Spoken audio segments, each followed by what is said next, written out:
Hello bachon, let's read this question. The question says a wave is represented by the equation y is equal to a sine 10 pi x plus 15 pi t plus pi by 3, where x is in meter and t is in second.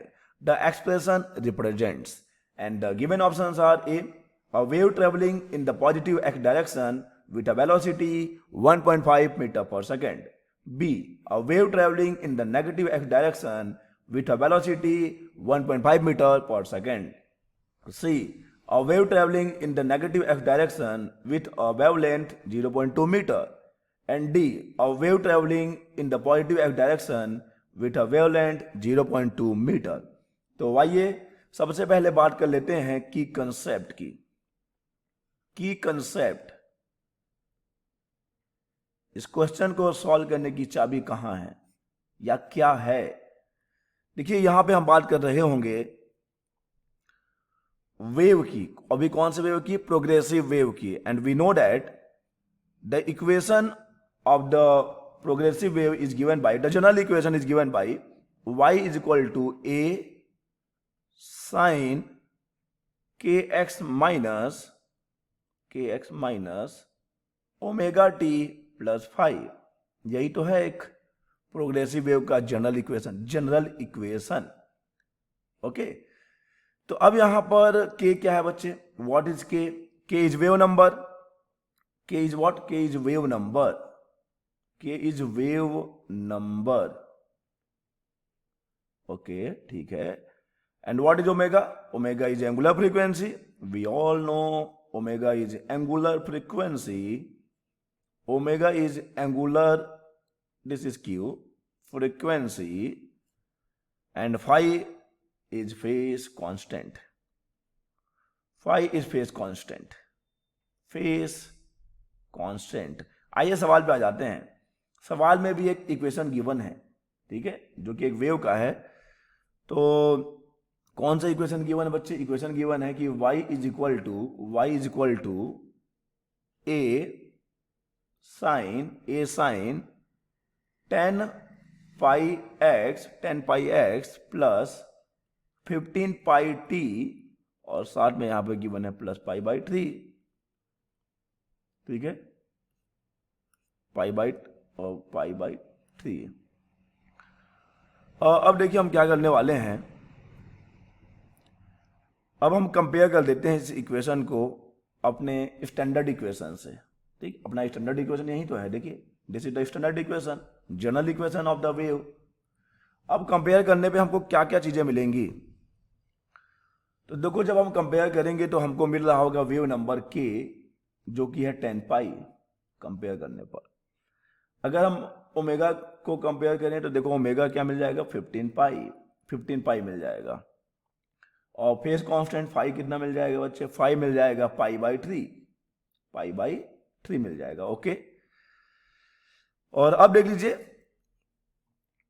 हमको पता है कि यहां पर जो ये जो term होता है ना, के एक्स माइनस ओमेगा टी, यही बताता है डायरेक्शन को.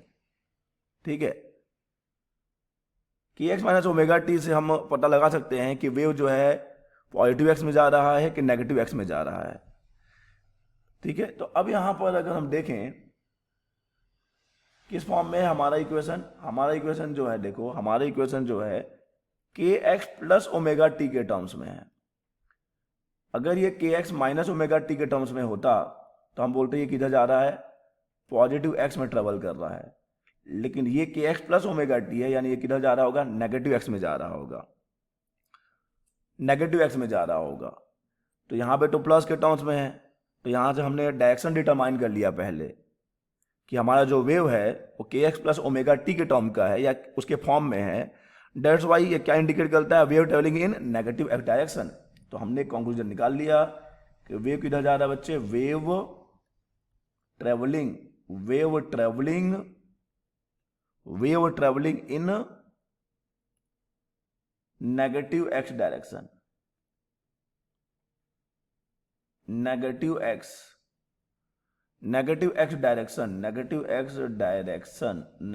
x direction. ओके, अब हम कैलकुलेट कर सकते हैं वेलोसिटी, देख लीजिए। देखो v इक्वल टू होता है omega by k, v equal to होता है omega by k. Wave velocity हम निकाल रहे हैं अब, wave velocity, wave velocity v equal to omega by k हो जाएगा, v equal to omega by k. तो अब वैल्यू पुट कर देते हैं ना बच्चे। ओमेगा की वैल्यू है आपके पास 15 पाई और k की वैल्यू है 10 पाई, पाई पाई कैंसल, तो ये आ गया 1.5 मीटर पर सेकेंड, यानी वेव का स्पीड तो वेलोसिटी तो हमको मिल गया 1.5 मीटर पर सेकेंड। और अगर आपको चाहिए वेवलेंथ तो बहुत आसान है वेवलेंथ निकालना। देखो ये जो k है हम जानते हैं k इक्वल टू होता है 2 पाई अपॉन लैम्डा, ठीक है, k इक्वल टू होता है 2 पाई अपॉन लैम्डा। तो यहाँ पर हमारे पास लैम्डा, हम यहाँ से अगर कैलकुलेट करते हैं तो लैम्डा इक्वल टू क्या मिल जाएगा हमको, लैम्डा मिल जाएगा 2 पाई अपॉन के। अब बस k की वैल्यू रख दीजिए ना, कितना है देखो 2 पाई और k की वैल्यू कितनी है, k की वैल्यू है 10 पाई, तो अगेन यहाँ से पाई पाई कैंसल और 2/10 यानी 1/5, 1/5 यानी कि 0.2 मीटर। तो अब हमारे पास क्या क्या चीज़ें हैं, हमारे पास वेवलेंथ है, हमारे पास वेव का वेलोसिटी है, ठीक है। तो अब देखो क्या क्या कंक्लूजन हमने निकाल लिया है, एक बार उसके बेसिस पे फिर हम अपने ऑप्शन को सेलेक्ट करेंगे।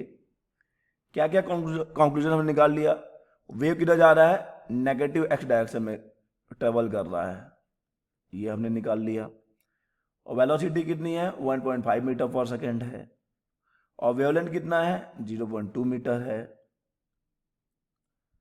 तो अब अगर हम देखते हैं कि कौन सा ऑप्शन मैच करेगा हमारी कंक्लूजन को, a wave travelling in the positive x गलत है, a wave travelling in the negative x बिल्कुल सही है, नेगेटिव में जा रहा है, विथ वेलोसिटी बिल्कुल सही है 1.5 मीटर पर सेकेंड।